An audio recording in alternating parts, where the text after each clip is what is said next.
everybody. Welcome to the introductory video for the kombucha lab. Hopefully you have gotten your kombucha lab manual and it should look like this on the front cover. So this video is going to show you a little bit about the manual and talk to you about the goals of the lab. And then there will be separate videos for how we do points in the lab and then about the lab notebook. So those will be coming up. You can watch those separately. So this is the lab manual. You should have a copy of this. You can get it at the bookstore. This lab manual is really how you're going to be successful in the lab. Everything that you need to know and to do for the lab is in the lab manual.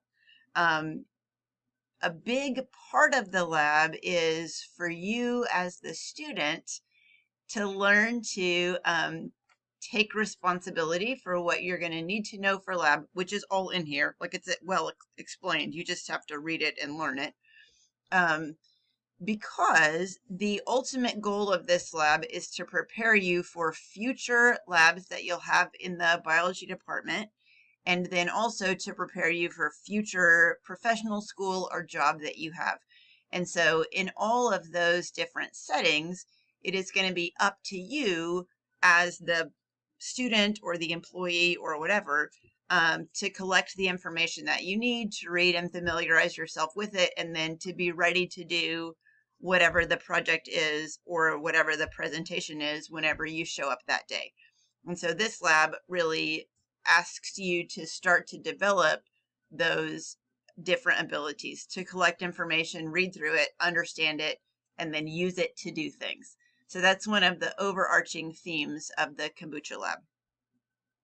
Okay, so let's have a look at the lab manual. Here is the front cover. You'll notice that this says Spring 2024. We make some changes to the manual every semester. So just inside of the front cover will be the table of contents. This is how you'll keep track of where you need to go. The page numbers are here at the bottom of the page. So you'll find the page number you want to go to and then flip to that page. The way that the lab manual is organized is there's introductory material, which we're going to look at in this video. Then there is a weekly schedule, which we will look at in another video. Then there's information about the lab notebook, which there will be a separate video about lab notebooks. And then is poster grading, which is in the week 10 video. And then after that is the informational material that you'll need for your pre-labs and quizzes, and the directions for how to do stuff in the lab is all after the poster grading sheet in the lab manual. Okay, so table of contents, everything's in here. The first page after the table of contents is this kombucha project overview. And so this page tells you about the kombucha project, and I'm just going to walk you through pretty quickly here. So this is a picture, this jar picture is a picture of fermented kombucha. Kombucha is fermented tea, so you make like sweet tea like you would drink, over the summer or whatever. And then you add some starter microbes and give it 2 weeks, and then those microbes will ferment the kombucha. And so the fermented liquid part is called soup. Also at the top of your jar will form a floating, usually floating, thick part that is made of cellulose. And it is called the SCOBY, which is an acronym for symbiotic culture of bacteria and yeast. So the microbes in your jar are bacteria and yeast, and the bacteria actually are responsible for making this floating SCOBY, which is made of cellulose. But the SCOBY also contains some yeast, even though they don't make it. All right, so what you're going to do in lab this semester is you're going to work in a group, and as a group, you will choose 2 things to change in your kombucha jar. You're going to change them one at a time so you can keep track of the end result of your change. So the jar starts out as sweet tea. So you could change the type of tea or the type of sweetener or the amount of sweetener or you could add something to your jar, like an extra ingredient, a spice, or an herb, or something like that. And so as a group, your group will pick 2 things to change.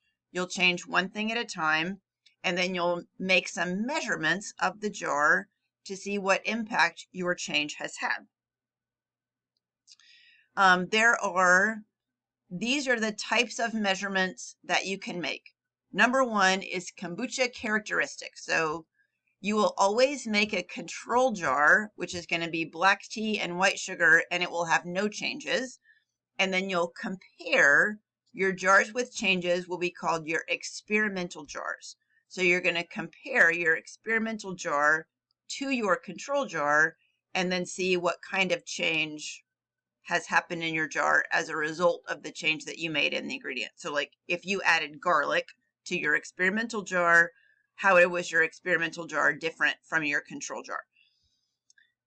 One thing that you can measure is this kombucha characteristics. And so you're going to look at your jar as a whole. What does your jar look like? What color is it? If you look right up here at the top of the SCOBY, there's a little layer of bubbles. And so healthy kombucha will be fizzy.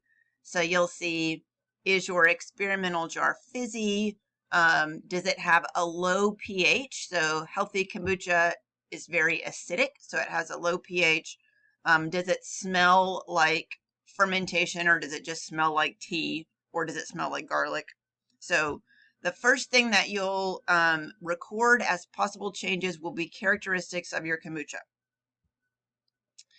The second thing that you'll record is concentration of yeast cells. And so one of the things you guys will do in lab is to dilute this fermented soup and spread the diluted soup out on Petri dishes with agar. And then you will let those Petri dishes incubate, and then you'll count the number of yeast colonies and do some algebra to figure out the concentration of yeast in the undiluted soup. The more yeast you have, the healthier your kombucha and the more successful your fermentation. So that's the second thing, concentration of yeast cells. And then the third thing that you'll measure is acid production by the bacteria. So kombucha is a fermented food product that is fermented by yeast and bacteria.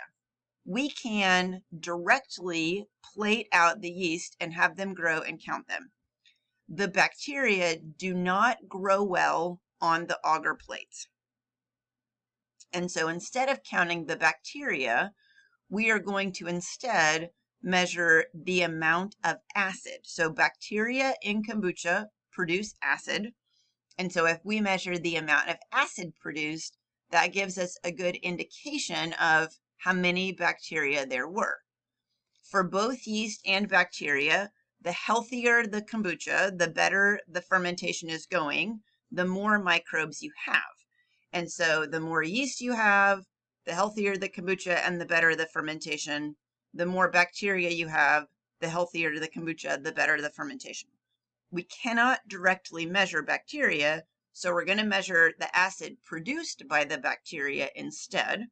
And so the more acid you have, the healthier the kombucha and the better the fermentation.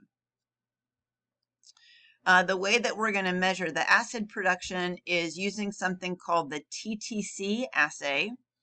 So the TTC assay measures amount of acid produced, and basically a negative result is a dark red and a positive result is clear or yellow, 0 red. And so this is what you're going to be doing in lab this semester. You're making kombucha, you're choosing 2 things to change, like maybe in my one jar, I would put honey instead of white sugar, and then in my second jar, I would add garlic or something. You'll pick two separate things to change, and then for each thing that you change, you're going to measure the impact of the change in 3 different ways. Characteristics of the kombucha, concentration of yeast cells, and acid production by bacteria.